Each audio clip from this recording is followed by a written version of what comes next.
அரண் நோக்கி ஆற்றும் கொல் வையம் புறன் நோக்கி புன்சொல் உரைப்பான் பொறை. இந்த பூமி புறம் பேசுகிறவங்களெல்லாம் எதுக்கு தெரியுமா பொறுத்து கொண்டு இருக்கு? ஏனென்றால் பொறுத்து கொள்வது தான் தன்னுடைய அறம் அப்படின்னு இந்த பூமி தாயானவள் நினைக்கிறாள்.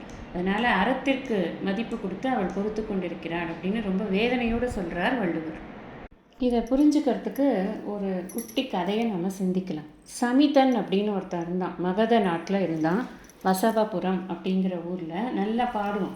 நல்ல பாட்டு சொல்லியும் கொடுப்பான். அவனுக்கு ஒரு 60 வயசானவன் அப்படிங்கிறதுனால அந்த நாட்டினுடைய ராஜகுமாரி குணவதி அப்படின்னு இருந்தாள்.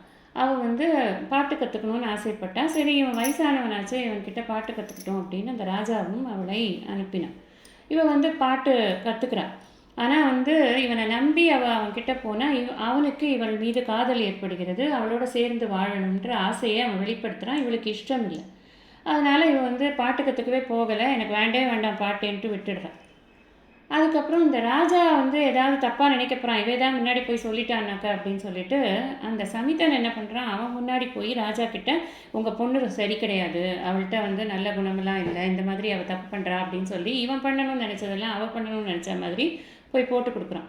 அவனும் என்ன பண்ணுறான், இவன் பெரியவனாச்சே, இவன் சொல்கிறதெல்லாம் நியாயம் போல இருக்குது அப்படின்னு நினச்சி கொண்டு இவன் புறம் பேசினதை அவன் புரிஞ்சுக்காம அவளை என்ன பண்ணுறது, என்ன தண்டனை கொடுக்கறது அப்படின்னு யோசிக்கிறான். உடனே இவனே அதை சொல்கிறான், நீங்கள் அவளை ஒரு பெட்டியில் போட்டு காட்டாற்றுக்குள்ளே விட்டுடுங்க, காட்டில் போய் எங்கேயான கஷ்டப்படட்டும் அப்படின்னு சொல்லிட்டு. சரி, இதுதான் கரெக்டு அப்படின்னு சொல்லிட்டு ஒரு பெட்டிக்குள்ளே அவளை வச்சு பூட்டி அந்த காட்டில் காட்டில் ஓடுற பெரிய காட்டாறில் விட்டுடுறான். அந்த பெட்டியும் அப்படி இப்படி அடித்து கொண்டு போய் ஒரு காட்டோட ஒரு ஓரமாக கரை ஒதுங்குறது. அப்படி ஒதுங்கும்போது அந்த இடத்துல வேட்டைக்கு பக்கத்து நாட்டு இளவரசன் வரான். அவன் இது என்ன பொட்டின்னு பார்த்து அதை திறந்து பார்த்தா குணவதி இருக்கா. அவளை பார்க்கலாம். அப்புறம் அவங்க 2 பேரும் மனமொத்து அவர்கள் இருவரும் திருமணம் செய்து கொள்ளலாம்ட்டு அவங்க நாட்டுக்கு அவன் கூட்டிகிட்டு போய்ட்றான். இந்த கதையெல்லாம் கேட்டுக்கிறான்.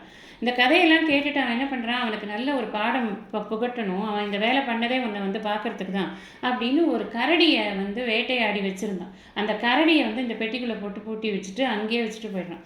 அந்த நிலமகள் நினச்சிக்கிறாளாம், ஐயோ நம்ம மேலே இவ்வளோ பெரிய பாரத்தை கொண்டு வச்சுருக்கானே, இது எப்படா போகும் அப்படின்னு சொல்லிட்டு அந்த நேரத்தில். அப்போ இந்த சமிதன் என்ன பண்ணுறான், அடுத்த நாள் இந்த பொட்டி எங்கேயான ஒதுங்கியிருக்குன்னு சொல்லிட்டு தேடிட்டு வரான்.